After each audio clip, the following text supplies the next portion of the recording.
car-loving kids, 18 to 25, cannot get enough of cars, just like many of us cannot get enough of cars. They're out there in force.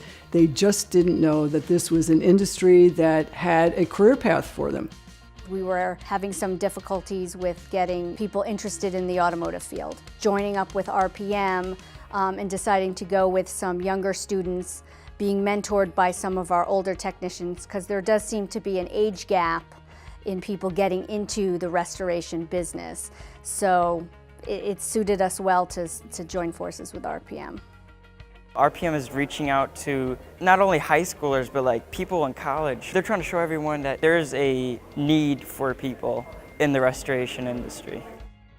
Not only have we been able to get talent in the door and mentor these kids and they can pursue their passion, but we've also helped the schools in directing them on some things they should be teaching, things these kids need to know when they get out of school. So it's kind of been a twofold relationship.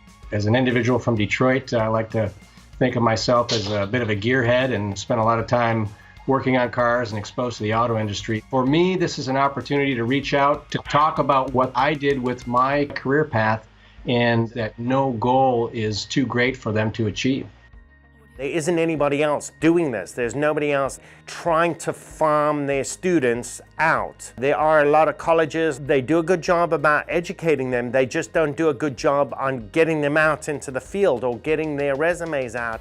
We're helping them understand that. We're helping their parents understand it. We're showing them the schools that they can go to. We're connecting them with shops.